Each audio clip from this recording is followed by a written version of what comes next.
FBI director arrested by racist police at airport. Police immediately beg and kneel. What happens when airport police target the wrong man for harassment based on his race? The officers thought they had control, but the shocking twist comes when they discover the identity of the man they just handcuffed, the director of the FBI. Like, subscribe, and listen now to hear how everything changed in an instant. The impact slammed Elias Vance against the cold tile wall, knocking the breath from his lungs. Rough hands wrenched his arms behind his back with painful force. "Stop resisting," a voice snarled near his ear, the smell of stale coffee and cheap cologne overwhelming. Elias hadn't resisted.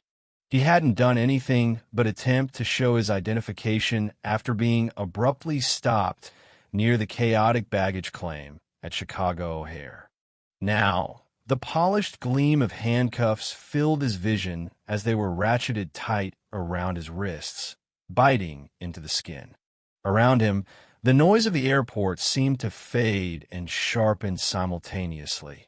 The rumble of luggage carts, the distant drone of announcements, the suddenly hushed voices and wide eyes of nearby travelers witnessing the scene. One of the officers, badge number partially obscured by his aggressive stance, shoved him forward. "Move it. Think you're somebody special." The question hung in the air, thick with implication, underscored by the officer's sneer. Elias's briefcase tumbled from his grip, skittering across the floor, scattering a few papers. The other officer laughed, a harsh, grating sound. "Look at Mister. Big shot now." They were manhandling him, shoving him towards a nondescript door marked "Authorized Personnel Only," away from the main concourse, away from the wider public view, but not before dozens had seen the initial confrontation. The cold metal of the cuffs, the rough hands, the undisguised hostility in the officer's eyes. It was a violation, stark and sudden. He remained outwardly calm, his jaw tight, breathing controlled, but inside, a cold fury mixed with a weary sense of disbelief. This shouldn't be happening. Not here. Not now. Not to him. As the door clicked shut behind them, plunging them into a sterile corridor, the questions echoed in the sudden quiet. Who were these officers? What possible justification could they have? And how far were they prepared to take this? Elias Vance, at 45, was the director of the Federal Bureau of Investigation. A tall, imposing figure with sharp, intelligent eyes and a reputation forged in years of navigating complex investigations and bureaucratic minefields. He was known for his meticulous approach, his unwavering calm under pressure, and his deep commitment to the Bureau's principles of fidelity, bravery, and integrity. His rise through the ranks had been steady, marked by successes in counterterrorism, cybercrime, and organized crime divisions. He was the first African American to hold the director position permanently, a fact often highlighted by the media, but one Vance himself treated with pragmatic focus. His concern was the job, the immense responsibility of leading the nation's premier law enforcement agency in an era of complex global and domestic threats.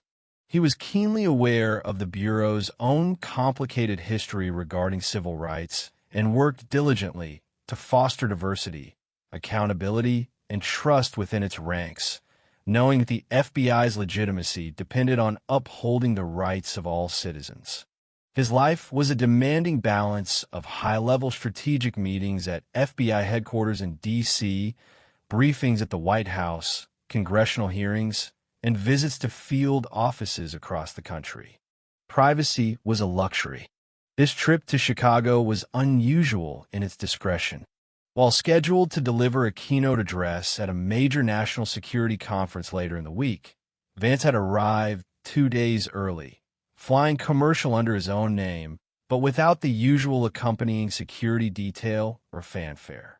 He needed to attend a highly sensitive, off-the-record meeting concerning potential insider threats within a federal agency. a matter requiring absolute secrecy and minimal footprint. He'd chosen to travel like any other citizen, planning to check into a nondescript hotel near the airport before being met by his security team the next day. Chicago itself held a complex significance for Vance. It was a city grappling with persistent issues of violent crime, deep community distrust of law enforcement in some neighborhoods, and a history of scandals within the Chicago Police Department involving corruption and excessive force, particularly concerning minority communities. The FBI's Chicago field office worked closely with CPD on many task forces, a necessary but sometimes tense partnership.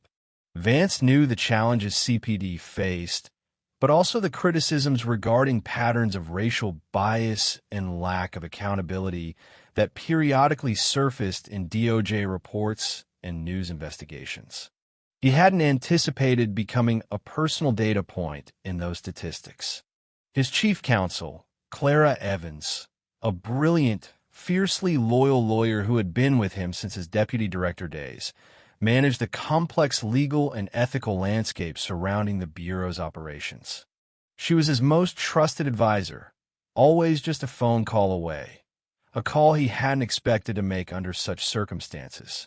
Standing by the baggage carousel in Terminal 3, Elias Vance blended into the anonymous river of travelers.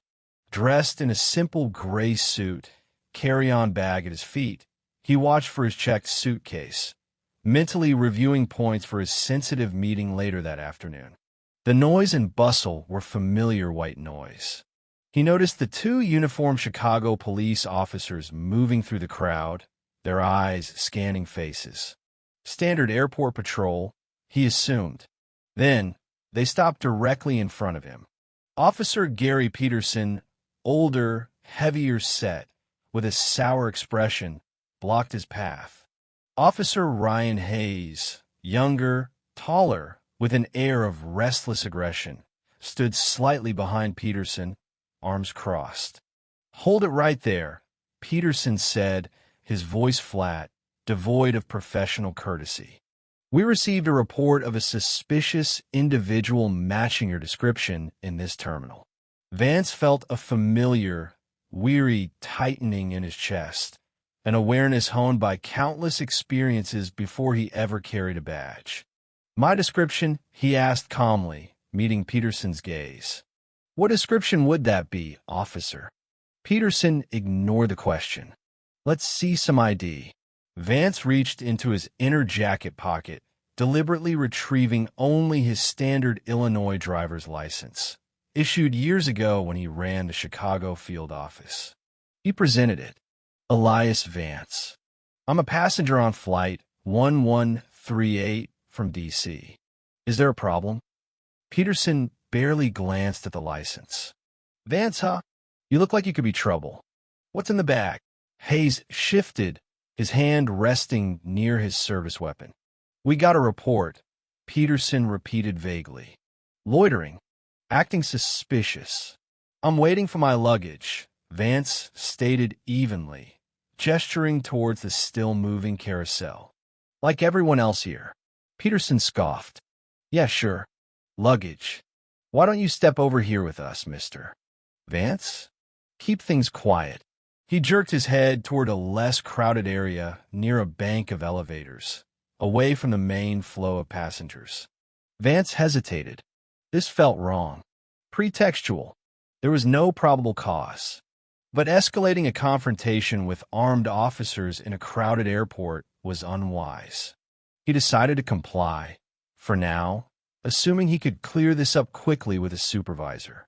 "All right," he said, picking up his carry-on. As he turned to follow Peterson, Officer Hayes suddenly stepped forward, bumping him hard, sending the carry-on skittering across the floor. "Hey, watch it," Hayes snapped, as if Vance had initiated the contact. Simultaneously, Peterson grabbed Vance's arm. "That's it. You're resisting." Before Vance could process the sudden, manufactured escalation, Hayes had spun him around, forcing his arms behind his back. Rough hands fumble for cuffs. "Stop resisting," Peterson shouted loudly, drawing more attention now. Vance wasn't resisting, merely trying to maintain balance, stunned by the speed and aggression. The cold bite of metal closed around his wrists. This wasn't just profiling, it was deliberate escalation, physical assault. His initial plan, comply, clarify, report later, dissolved. His reaction now was a tightly controlled fury, his mind racing, assessing the officers, their clear bias, the potential danger of the situation they were creating. His immediate goal became damage control. De-escalate their aggression, if possible, identify them clearly, and find the first opportunity to invoke his rights and contact counsel before this illegal detention spiraled further out of control. Forcefully propelled into the sterile corridor and then into a small, windowless room, likely an airport police substation holding area, Vance felt the atmosphere shift from public spectacle to isolated intimidation. The door clicked shut, amplifying the small sounds. The buzz of fluorescent lights, the officer's heavy breathing, the clink of his own handcuffs. Peterson shoved him roughly onto a hard plastic chair bolted to the floor. "All right, mister." Waiting for luggage, Peterson sneered, leaning close. "Let's see what you're really about. Empty your pockets." "Everything." Vance remained seated, his gaze leveled despite the indignity. "Officers, I haven't been informed of any charges, nor read my rights. I request to know why I am being detained, and I request to speak with an attorney." Hayes laughed. "Hear that, Gary? He wants his lawyer." Playing the victim card already. He began patting Vance down aggressively, pulling items from his pockets, keys, loose change, a handkerchief. He found Vance's wallet. Instead of looking for identification, Hayes flipped through it crudely, pulling out credit cards. "Nice plastic. We're a guy like you get platinum cards, huh?" Peterson smirked. "Check for cash. Bet there's a nice bundle." Vance repeated, his voice low but firm. "I am invoking my right to counsel. I will not answer questions or consent to searches without my attorney present." "You're obstructing," Peterson snapped, slamming a hand on the small metal table. "We detain suspicious individuals. You match the description. End of story. Now, cooperate, or we add resisting and obstruction to whatever else we find." He picked up Vance's wallet, finally opening the section where identification might be kept. He pulled out the driver's license again, looked at it with performative scrutiny, then tossed it on the table. "Elias Vance. Doesn't mean anything to me." He continued rummaging, clearly looking for something else, perhaps hoping to find contraband or large amounts of cash. Vance watched them, cataloging every detail. Peterson's flushed face, Hayes's nervous energy beneath the bravado, their failure to follow basic procedure, their clear focus on finding incriminating evidence rather than verifying his identity or the mythical suspicious activity report. He realized with chilling certainty that this wasn't just random profiling. It felt targeted, almost purposeful in its escalation. Were they trying to plant something? Fabricate a charge? The complication wasn't just the illegal detention anymore. It was the potential for something far worse, something that could damage not just him personally, but the integrity of the office he represented if they succeeded in manufacturing crime. The longer this went on without intervention, the greater the risk. He saw Peterson pick up his discarded suit jacket from the floor where it had fallen during the initial scuffle. The officer started going through the pockets. Vance knew his FBI credentials were in the inner breast pocket. He considered letting Peterson find them, but the officer's increasingly erratic and unprofessional behavior made him hesitate. Revealing his identity now, in this uncontrolled environment with these two clearly biased and aggressive officers, felt unpredictable. but letting them potentially plant evidence was unthinkable. He needed to shift the dynamic, gain control, and bring procedure back into the equation. He needed their supervisor. "Officers," Vance said, his voice calm, but carrying a new edge of authority. "Before this goes any further, I demand you contact your immediate supervisor and have him report to this room."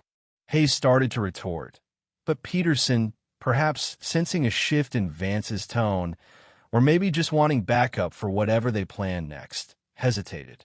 "Fine," Peterson grunted. "Don't move." He picked up a desk phone, dialed, and spoke in low tones, likely downplaying the situation. Vance waited, the silence thick with tension, knowing the next few minutes would be critical. The wait stretched for what felt like an eternity, punctuated only by the hum of the lights and the restless shifting of Officer Hayes. Peterson stood by the door, arms crossed, trying to project authority but failing to mask a growing unease. Finally, the door opened and a police sergeant entered GT. Miller, according to his name tag. Miller looked from his officers to the handcuffed man in the suit, his expression wary. "Peterson, what's the situation?" Peterson launched into a rehearsed-sounding explanation. "Detained this individual, Sarge. Matched description, suspicious activity near baggage claim, became evasive, resisted slightly." Vance cut him off, his voice calm but commanding, using the tone of someone accustomed to being obeyed. "Sergeant Miller, I am Elias Vance. I was illegally detained without cause, physically assaulted, handcuffed, and brought to this room by Officers Peterson and Hayes. They have refused to read me my rights, refused my request for counsel, and failed to properly identify me despite having my identification." Miller looked taken aback by Vance's articulate confidence. He turned to Peterson, frowning. "Did you run his ID?" Peterson flushed. Yes, Sarge. Driver's license checks out. Elias Vance. And a probable cause for detention?" Miller pressed. Peterson faltered, repeating the vague, suspicious activity line. Miller sighed, clearly sensing the situation was mishandled. He looked back at Vance. "Mr. Vance, apologies if procedures weren't followed perfectly." Vance decided this was the moment. Prolonging this further served no purpose and only increased risk. "Sergeant," he said, his voice dropping slightly, holding Miller's gaze, "I suggest you instruct Officer Peterson to examine the contents of my wallet more thoroughly. Specifically, the credentials section he seems to have overlooked." A flicker of confusion, then dawning realization, crossed Miller's face. He looked sharply at Peterson. "Do it. Now." Peterson, looking increasingly panicked, fumbled with the wallet again, flipping past the credit cards and license to the section behind them. He pulled out the stiff leather credential case. He opened it. Inside, gleaming under the harsh fluorescent lights, was the gold FBI badge, and beneath it, the identification card with Vance's photograph and title. Elias Vance, Director, Federal Bureau of Investigation. Peterson stared at it, his face draining of all color. He stumbled back a step, the credentials falling from his numb fingers onto the table. "No! Oh my God! No!"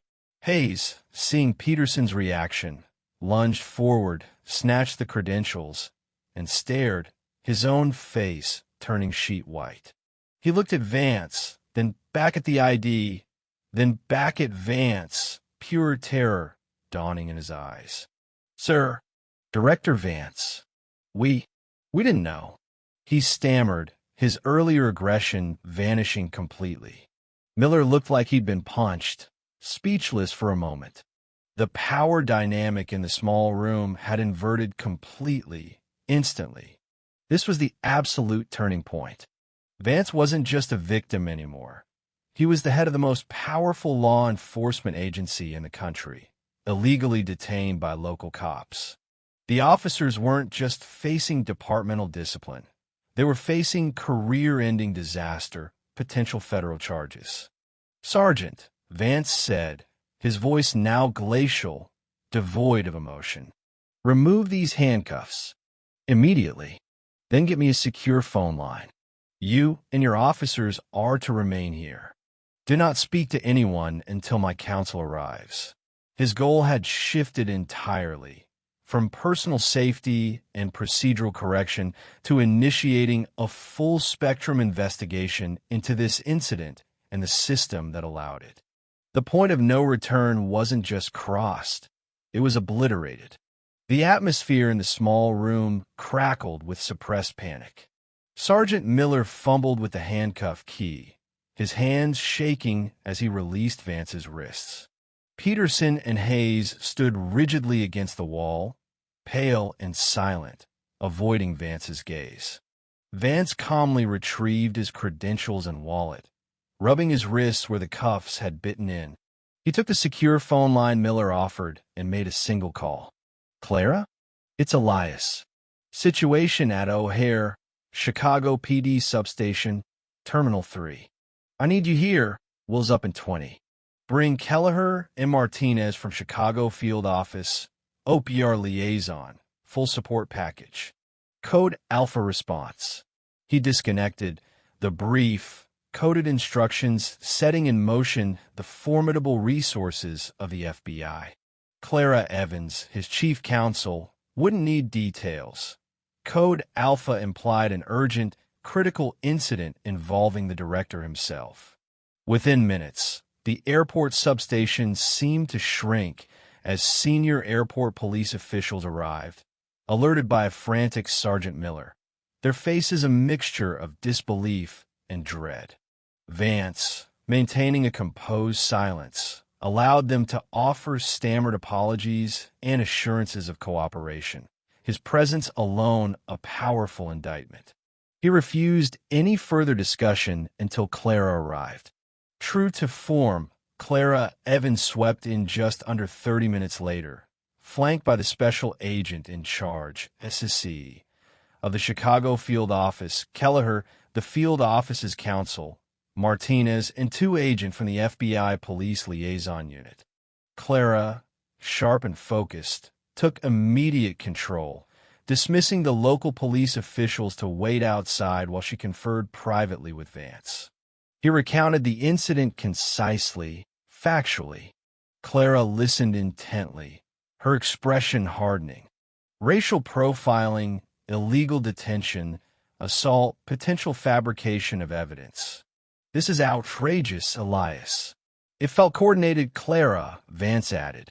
"Their aggression, their focus on searching me rather than identifying me. It felt like more than just two bad apples."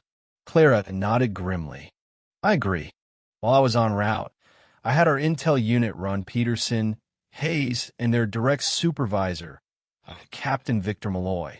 Malloy's name has surfaced before.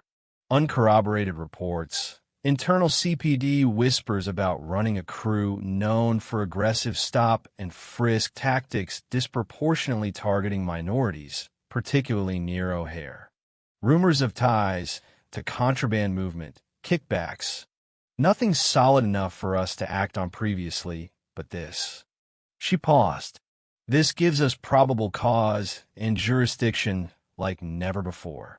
Vance recalled similar vague intelligence briefings about potential corruption within certain CPD units. It clicked into place. They weren't just profiling Clara. They might have been fishing, trying to find something, anything, to justify a stop, maybe even plant something as part of a larger pattern under Malloy. Their strategy shifted rapidly from addressing an isolated incident of police misconduct to launching a potential federal civil rights and public corruption investigation. Clara immediately dispatched agents to secure all O'Hare surveillance footage from baggage claim, corridors, and the substation. She instructed Martinez to liaise with the U.S. Attorney's Office. S.A.C. Kelleher began coordinating with CPD Internal Affairs. making it clear this was now an FBI-led investigation given the victim's identity and potential federal violations. Meanwhile, the passenger video, uploaded hours earlier, had exploded online, amplified by the emerging news that the man arrested was the FBI director. Hashtag FBI chief arrested and hashtag Justice for Vance trended globally. Media outlets descended on O'Hare. The pressure cooker environment intensified, forcing transparency but also demanding swift, decisive action from Vance and the Bureau. They were no longer just reacting. They were regrouping to dismantle a potential criminal enterprise within the Chicago Police Department, exposed by the perpetrator's own biased assumptions and abuse of power against the wrong man. The next few hours were a whirlwind of controlled chaos orchestrated by Clara Evans and S.C. Kelleher from a makeshift command post set up in a secure airport conference room. FBI agents meticulously collected evidence, crystal clear surveillance footage capturing the entire encounter from multiple angles, witness statement from travelers who saw the arrest, and the viral passenger video itself. Peterson and Hayes, now formally detained by FBI agents pending charges, were Mirandized and awaiting interrogation. The initial focus, however, shifted to Captain Victor Malloy. Intelligence suggested Malloy was the linchpin, the one directing or at least enabling the pattern of biased policing and potential corruption. Clara knew they needed more than suspicion and past rumors. They needed direct evidence linking Malloy to this incident or related criminal activity. Leveraging the urgency and the immense pressure generated by the director's involvement, the FBI task force applied strategic pressure. They learned Malloy had immediately tried to access Peterson and Hayes' incident reports and body cam footage, which the officers hadn't activated, a violation in itself, likely attempting a cover-up. This attempt, logged by CPD systems, became another piece of evidence. The crucial break came from within Malloy's unit. An officer, previously feeding uncorroborated information to an FBI informant about Malloy's suspected dealings with smugglers operating through O'Hare's cargo facilities, saw the news about Vance's arrest. Fearing he'd be implicated in Malloy's inevitable downfall, or perhaps seeing a chance for protected testimony, the informant reached out through established back channels. He provided specifics, dates, times, and methods Malloy allegedly used to ensure certain cargo shipments bypassed inspection, confirming kickbacks were involved. He also testified that Malloy frequently encourages officers to make aggressive stops of minority individuals at the airport, partly for stats, partly as a diversion, and partly based on his own overt biases, allegedly telling them to make M's sweat to discourage complaints. While the informant didn't have a recording of Malloy giving direct orders about Vance, his testimony provided powerful corroboration of a pattern in practice, linking the profiling to the corruption. Armed with this new testimony, surveillance footage, the officer's actions, and Malloy's attempts to access records, federal prosecutors moved quickly to secure warrants for Malloy's arrest and searches of his office and communications. Vance, meanwhile, faced his own test. The political fallout was immense. Calls came from the White House, the Attorney General, congressional leaders.